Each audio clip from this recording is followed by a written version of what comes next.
back to the Iran front. We welcome retired General Keith Kellogg, former U.S. Special Envoy for Ukraine and America First Policy Institute Center for American Security co-chair. Keith, as always, thanks for doing this. I guess there's lots of things I could say and lots of questions I could ask. Let's begin with your perspective. The president delayed the Big Bang. He delayed the military combat. The Gulf states asked him to. Saudi Arabia and the Gulf states asked him to delay.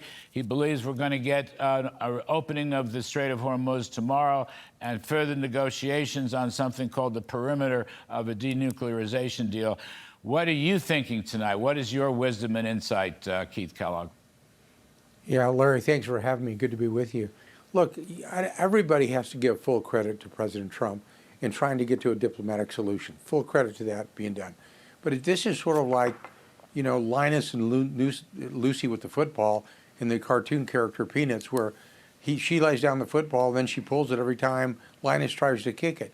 I don't know how much longer you can keep putting this off, because the American people are going to get fed up with it, and they're looking for a closure on this. The uranium deal was the one we went into first, because that is so important for future generations.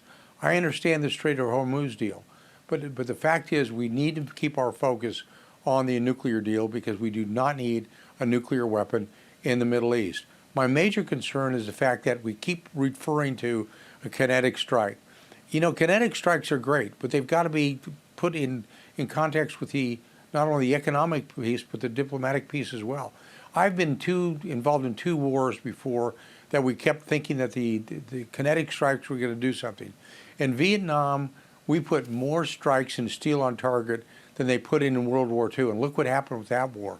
And then in the Gulf War, when I was actually in Iraq, in Saudi Arabia getting ready to cross the border, we had a 30-day air campaign and nothing happened. And we ended up crossing the berm. 48 hours later, I was on the banks of the Euphrates River, and they decided to sue for peace. So I'd say you have to put that all together, and where are we going to go?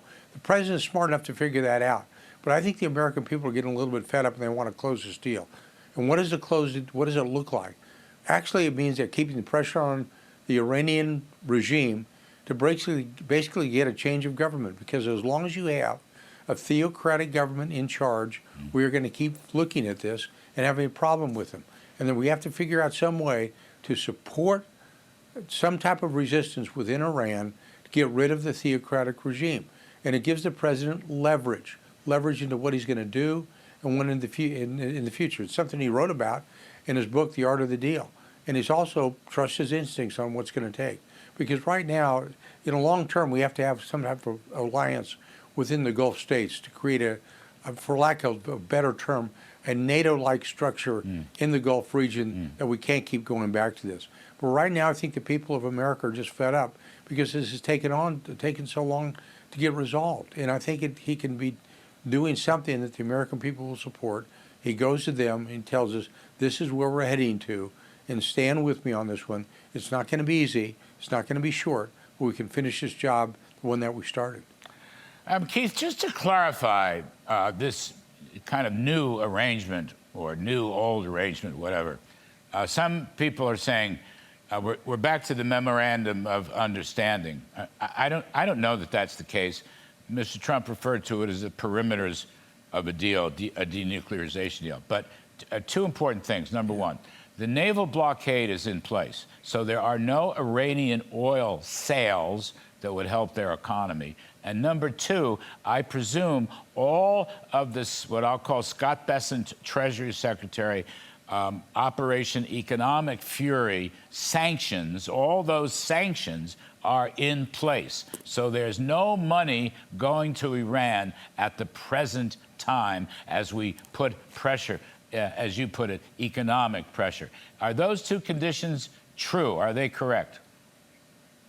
Yeah, Larry, they are. It's true, and they are putting pressure on them, but it takes time to do that. When you've got sanctions, it takes time.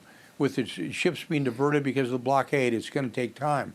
And I think the patience of the American people are a little bit gone right now, and I'm trying to think of whether there's a new way we need to be approaching this problem with Iran.